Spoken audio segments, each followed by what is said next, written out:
안녕하세요. 10월 18일 월요일 아침입니다. 말씀과 함께 새롭게 오는 소망의 아침을 시작하겠습니다. 프레다임은 피해를 입은 사람에게 유감의 말을 하는 것만으로 불충분하다.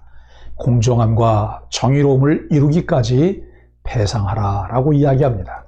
출애굽기 22장 1절로 15절까지 말씀을 본문으로 하여 합리적 판단에 근거한 하나님의 법이라고 하는 주제로 함께 말씀을 나누기를 원합니다. 새 백성인 이스라엘 공동체의 화평과 질서를 위해 문제들을 공정하게 처리하기 위해 주신 하나님의 법은 합리적 판단에 근거하여 모두가 수긍할 수 있게 합니다. 본문에 소개한 판례법들은 도둑이나 사람의 부주의, 의도치 않은 분실이나 여타의 사고로 인해 발생한 재산상의 피해를 처리하고 그 재산의 권리를 보호하려는 목적으로 제공되었습니다. 여호와 하나님이 통치하시는 언약 공동체는 공정하고 정의로운 사회를 지향합니다. 그러한 차원에서 개인의 재산권이 보호되어야 하며 만일 피해가 발생했다면 책임과 배상의 한계를 적법하게 따져 손실의 문제를 해결할 수 있는 제도가 마련되어야 합니다. 여호와께서는 언약 공동체가 공정한 사회를 형성할 수 있도록 율법, 즉 법도와 규례를 확립하십니다. 그러나 율법은 세속 사법제도나 법치의 우선성을 앞세우지 않습니다. 오히려 언약 공동체를 구성하는 이론들이 서로 샬롬의 관계를 지속하며 그 누구도 억울한 일을 당하지 않는 것을 최우선 목적으로 삼습니다. 그것이 이스라엘 자신이 복이 됨과 동시에 여타 열방을 위한 복의 통로가 되는 유일한 길이기 때문입니다.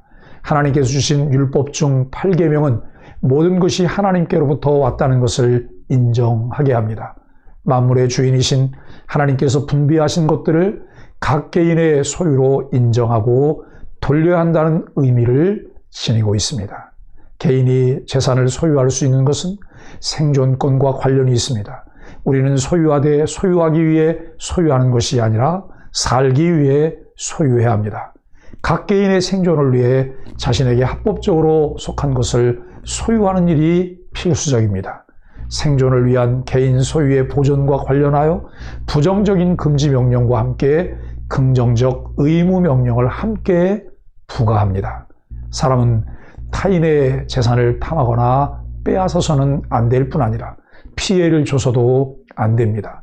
더 적극적으로 개인의 소유를 보존하고 생존하기 위해 상호 기여하는 일에 힘써야 합니다. 하나님께서는 언약 공동체로 부름받은 그의 백성들이 화평을 누리며 살아가도록 주신 은혜이며 배려입니다. 그리스도인들이 상대방에게 끼친 손해에 대해 책임을 져야 합니다. 본문은 손해가 발생했을 때 배상법을 다룹니다. 대부분 우발적으로 일어날 수 있는 경우보다는 고의적 범죄로 인해 손해가 발생한 경우입니다. 고의성이 인정될 경우 징벌적 책임을 져야 하며 동형법의 원칙보다 더 많은 책임이 부과됩니다. 훔친 것을 소유하고 있는 경우에는 2배로 배상하는 것이 원칙이지만 그것을 죽이거나 판 경우에는 더 큰 책임을 물어 소는 5배, 양은 4배로 배상해야 합니다.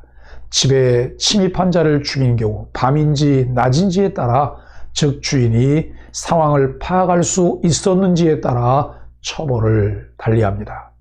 5절과 6절과 같이 상황을 통제하지 못해서 남에게 손해를 끼친 사례는 동형법의 원칙을 따라 적절히 배상합니다.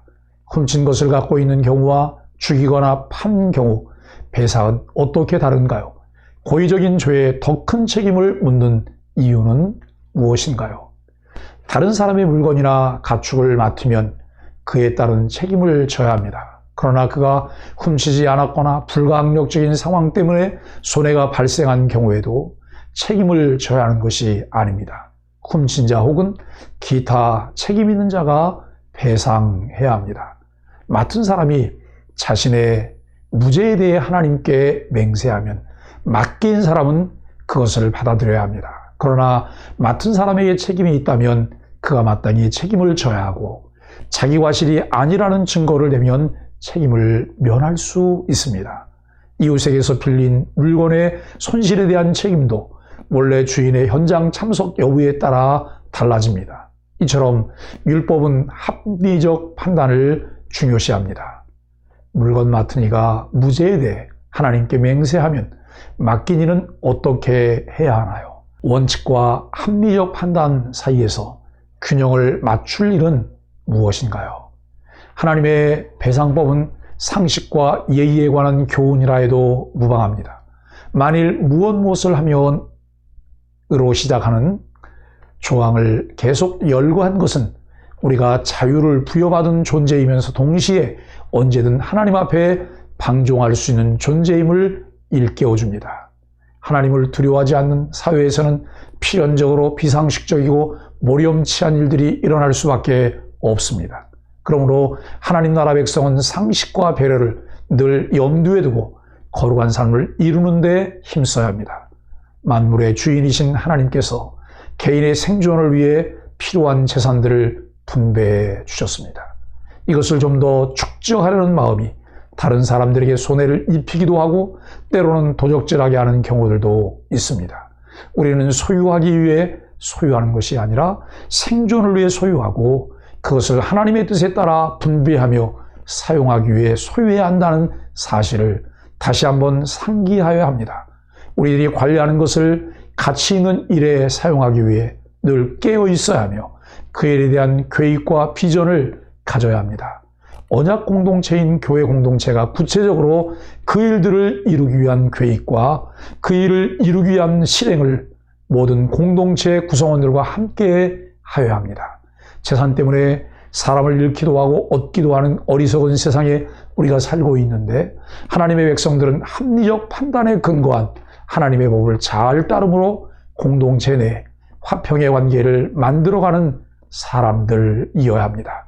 사랑하는 소망의 가족 여러분, 성경은 그리스도인들이 재물의 유혹에 넘어가 범죄하지 말아야 하는 것은 물론이고 재물을 잘 다스려 선한 일에 사용함으로 하나님의 뜻에 온전히 복종해야 한다고 명령하십니다. 그리스도인들은 바른 재물에 대한 자세를 갖고 만물의 주인이신 하나님이 내리시는 풍성한 은혜를 누리며 살아야 합니다. 그 은혜를 이웃들과 함께 분배하고 누리기 위해 적극적이면서도 소극적인 하나님의 법을 잘 따르는 그리스도인들이 되어야 합니다. 공동체를 더 건강하고 질서 있게 세워가는 일에 힘쓰는 소망의 가족들이 되기를 예수 그리스도의 이름으로 간절히 축복합니다. 함께 기도하겠습니다. 여러 경우를 가정에 꼼꼼하게 배상법을 세우신 하나님, 우리의 삶의 정황도 섬세하게 살핌을 믿습니다. 하나님의 마음을 아는 사람답게 남의 사정을 헤아리게 하여 주옵소서. 이웃에게 피해를 입히거나 이웃의 것을 탐하지 않고 그들의 소유를 지켜줄 줄 아는 성숙한 신앙인이 되게 하여 주옵소서. 예수님의 이름으로 간절히 기도합니다. 아멘.